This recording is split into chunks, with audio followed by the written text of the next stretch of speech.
कैसा लग रहा है डीएसपी बनने के बाद? बहुत ज़्यादा अच्छा लग रहा है, बहुत खुशी है। कौन सा अटेम्प्ट था आपका ये? मेरा तीसरा इंटरव्यू था।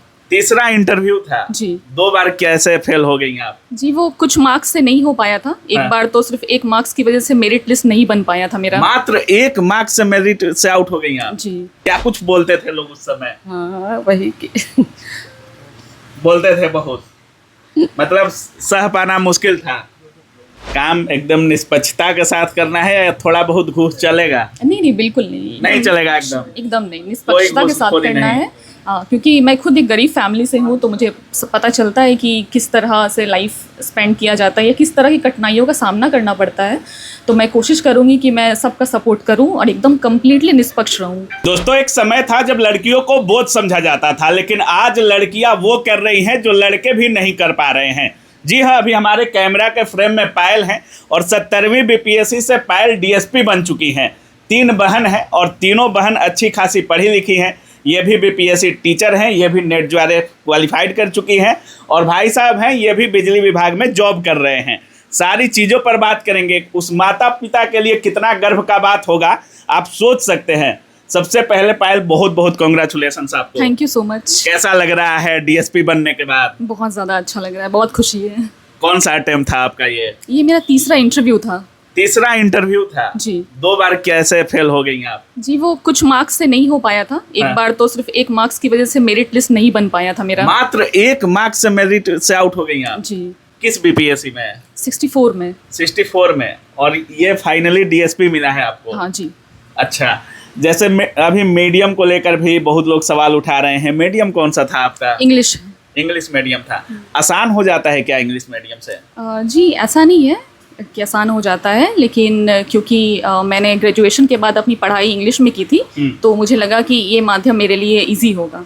अच्छा, आप और एग्जाम्स वगैरह का तैयारी करती थी या केवल बीपीएससी पर फोकस था? जी, मैंने सिर्फ बीपीएससी और यूपीएससी के लिए ही प्रिपेयर किया है। अच्छा, यूपीएससी के लिए भी किया है आपने? हाँ जी, कर रही थी बट मेरा हुआ नहीं। अच्छा, कोचिंग क्लासेज लिया है आपने या सेल्फ स्टडी है? कंप्लीट सेल्फ स्टडी था मेरा। Complete self study? जी। कहीं से कोई कोचिंग नहीं लिया आपने? नहीं, कोई कोचिंग नहीं लिया। कोई कोचिंग नहीं लिया। अच्छा, अभी 72वीं बीपीएससी का भी शायद एग्जाम होना है, क्या कुछ बोलना चाहेंगे उन छात्रों के लिए?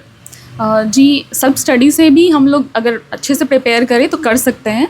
खासकर अब डिजिटल मीडिया के ज़माने में यूट्यूब के माध्यम से, चैट जीपीटी के माध्यम से भी प्रिपरेशन किया जा सकता है। अच्छा, जैसे 3 बहनें हैं आप लोग और बहुत समाज में लोग ताना बाना भी देते हैं, जैसे जिसकी 2-3 लड़कियां हो जाएं, बहुत लोग समाज में ताना बना देते हैं। आपकी छोटी बहन भी शायद जॉब कर रही हैं। कैसा फील हो रहा था उस समय जब लोग ताने वाने दे रहे होंगे? लग रहा होगा बड़ी बेटी है, कुछ नहीं कर पा रहे हैं, जॉब नहीं हो पा रहा है, उसका फीलिंग कैसा था? हाँ जी, प्रेशर तो था क्योंकि मैं बड़ी थी, तो लगता था कि नहीं, अगर मैं कुछ नहीं करूँगी तो फिर बहुत परेशानियों का सामना करना पड़ सकता है मेरे परिवार को। एक समाज में एक मैसेज चला जाएगा कि जो यूपीएससी बीपीएससी के लिए प्रिपेयर कर रही थी उसका हुआ नहीं। तो मुझे था कि किसी भी हालात में मुझे ये करना है ताकि मैं एक एग्जाम्पल भी बनूँ अपने सोसाइटी में बाकी लड़कियों के लिए। माता पिता का सपोर्ट रहा है? बहुत ज़्यादा सपोर्ट रहा है उनका। क्या करते हैं पिताजी आपके? उनका एक बाइंडिंग हाउस है छोटा सा। अच्छा, और उसी से पूरा परिवार चलाते थे? हाँ जी, उस छोटे से बिजनेस से ही उन्होंने पूरा परिवार चलाया अकेले। कभी पढ़ाई में पैसा वगैरह बाधा बना या कभी ऐसा लगा कि यार हमसे अब नहीं हो पाएगा, या परिवार की परिस्थितियों को देखते हुए कभी ऐसा लग रहा था? जी, परिवार की स्थिति हमेशा फाइनेंशियली अच्छी तो नहीं थी, बट पापा का इतना ज़्यादा सपोर्ट था कि वो हमेशा कहते थे कि ठीक है, जैसा होगा जो होगा, मैं खड़ा हूँ और तुम लोग बस करो। तो बस इसी सपोर्ट के सहारे ही बढ़ते बढ़ते आज मैं यहाँ तक पहुँची हूँ। मतलब स्थिति चाहे जैसे भी हो, पैसा पढ़ाई में बाधा नहीं बनने दिया? नहीं, कभी नहीं। अच्छा, आप भी बीपीएससी टीचर हैं? हाँ। किस बीपीएससी में हुई थी? किस TRE 2 में टीचर हुई थी? हाँ। कैसा लग रहा है अभी बहन डीएसपी बन गई? बहुत अच्छा। अच्छा लग रहा है। अच्छा, आपका जॉब कब हुआ था? 2024 में। 24 में, मतलब 1-2 साल के अंदर ही सारे भाई बहन जॉब ले चुके हैं? हाँ, बिल्कुल। अच्छा, क्या नाम है आपका? अवंतिका। आप क्या कर रही हैं? मैं अभी पीएचडी कर रही हूँ बीपीओ से और जेआरएफ हूँ मैं। 2 बहनें हैं, दोनों बीपीएससी के थ्रू जॉब ले चुकी हैं, एक टीचर एक डीएसपी। बीपीएससी से लगाव है या कुछ अलग करना है अब? जी, तैयारी मेरी भी स्टार्ट हो चुकी है। बीपीएससी का ही? यस। तो मतलब ऐसा तो नहीं बीपीएससी को बोल दी है कि ये हमारे घर का मामला है, ले लेना है जॉब? हाँ ज़रूर। बीपीएससी के थ्रू ही। क्या कैसा लग रहा है पिताजी? बिल्कुल अच्छा लग रहा है। अच्छा लग रहा है। 3 बच्चियां हैं आपकी, जब 3 बच्ची हुई होंगी, समाज में ताना बाना बहुत झेलना पड़ता होगा। पटना कहीं रहने वाले हैं या कहीं और के रहने नहीं वाले? है, पटना के रहने वाले पटना के ही रहने वाले। शुरुआत मेरा जन्म भी यहीं का है। जन्म भी यहीं का है। और यहीं हम बचपन से मैंने इस घर में रह रहे हैं। शुरुआत से आपने बच्चों के पढ़ाई पर फोकस किया? जी, मेरा यही लक्ष्य था कि हाँ। मेरे पास फाइनेंस नहीं हम मजबूत है तो बच्चियों को हम पढ़ाएं और मतलब शिक्षा। आप सोचे थे कि दहेज हम दें या ना दें, लेकिन लड़की को मजबूत जरूर बनाएं। हाँ जरूर, हम ये शादी दहेज देने के लिए सोचे ही नहीं थे कि चलो अगर वो बच्ची पढ़ लेगी मेरी हाँ। तो जरूर अपने दम पर जो कुछ कर सकती है। बिल्कुल। और आपकी बच्चियों ने किया भी है। जी अभी अच्छा लग रहा है? हाँ बिल्कुल। मतलब एक प्राउड फादर की तरह गर्व हो रहा है? हाँ जम गर्व हो रहा है। गर्व हो रहा है। तो माता जी बताइए, दहेज लेना है बेटियों का कि देना है? अब नहीं देना है, नहीं अब- लेना है। अब नहीं देना है, नहीं लेना है, हाँ। कुछ नहीं देना है। नहीं, 1 रुपया दहेज नहीं दीजिएगा? नहीं वो तो दहेज नहीं देंगी। अच्छा, बेटा के लिए लेना है कि नहीं? नहीं नहीं, किसी के लिए नहीं लेना है, नहीं देना है। अच्छा अच्छा। पढ़ने में शुरू से लड़कियां तेज थी आपकी? हाँ हाँ, शुरू से शुरू से। लगता था कि कुछ कर पाएंगी? यस, हाँ। आपने तो बहुत कुछ झेला होगा जब 3 बच्चियां होती हैं समाज में, खासकर अपने बिहार जैसे राज्य में बहुत कुछ झेलना पड़ता है। क्या कुछ बोलते थे लोग उस समय? हाँ वही की। बोलते थे बहुत, मतलब सह पाना मुश्किल था। लेकिन आज आपकी बच्चियों की सफलता ने यह साबित कर दिया है कि लड़कियां बोझ नहीं है। उन माँ बाप को कुछ बोलना चाहेंगी जो लड़कियों को बोझ समझते हैं? देखिए माता जी भावुक है, और हो भी क्यों ना, जिनकी 3 बच्चियां और तीनों बच्चियां अपने आप में एक से बढ़कर एक हो, तो माँ बाप के लिए कितना गर्व का बात होगा आप समझ सकते हैं। इनका खुद का सरकारी नौकरी है भाई साहब का, और सोचिए 3 बहनों का अकेला भाई, खुद में बहुत प्रेशर आ जाता है कि भाई कैसे करना है, परिवार संभालना है। अब कैसा लग रहा है? अब रिलैक्स फील हो रहा है। अब रिलैक्स फील हो रहा है? नहीं तो पहले तो आपकी पूरी कमाई लेकर चली जाती है लोग। नहीं, मैं उनकी कमाई लेता हूँ अभी भी। अभी भी ले रहे हैं? मैं अपनी सैलरी नहीं निकालता, उनसे ही पैसे लेता हूँ। अच्छा, आप क्या करते हैं? मैं विद्युत विभाग में जूनियर अकाउंटेंट हूँ। विद्युत विभाग में? जी।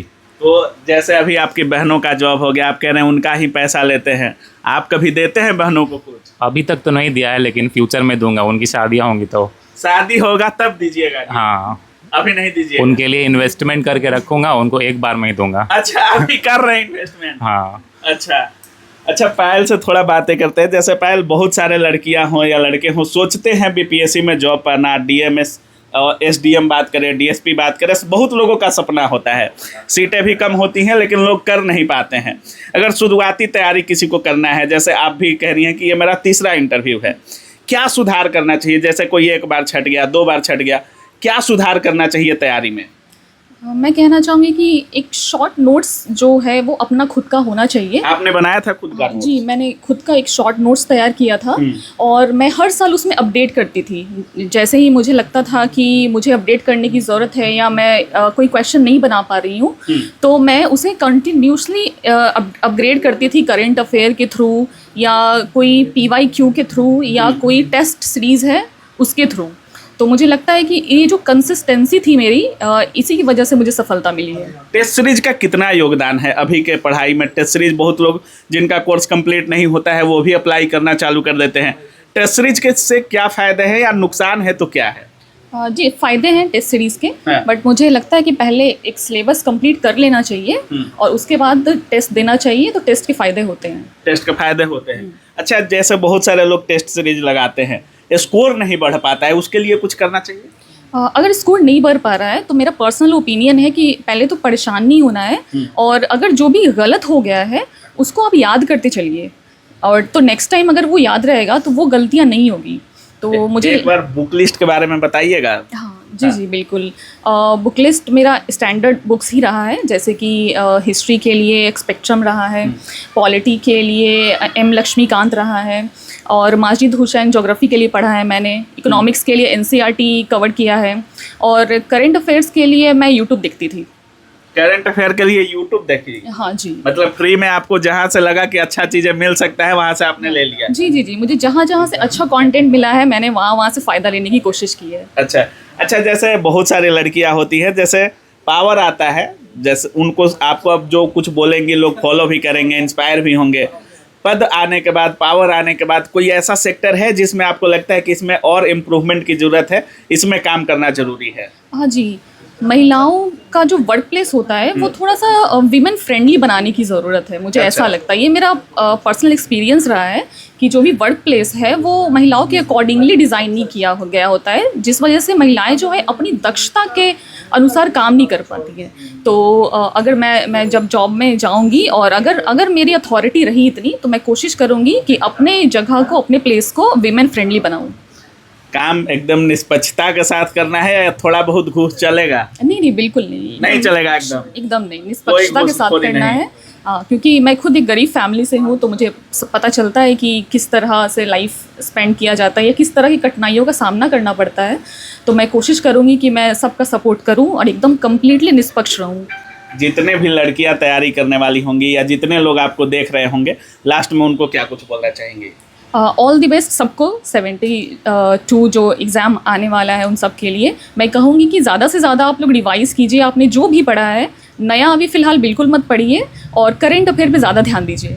चलिए, बहुत बहुत धन्यवाद। Thank you so much. बाकी आप देख रहे थे हमारे साथ पायल थी और इनका पूरा परिवार था। बाकी आप इस पूरे वीडियो के बारे में क्या कुछ सोच रहे हैं, अपनी राय कमेंट सेक्शन में जरूर रखिएगा। आप देख रहे थे काबिल न्यूज़। जय हिंद।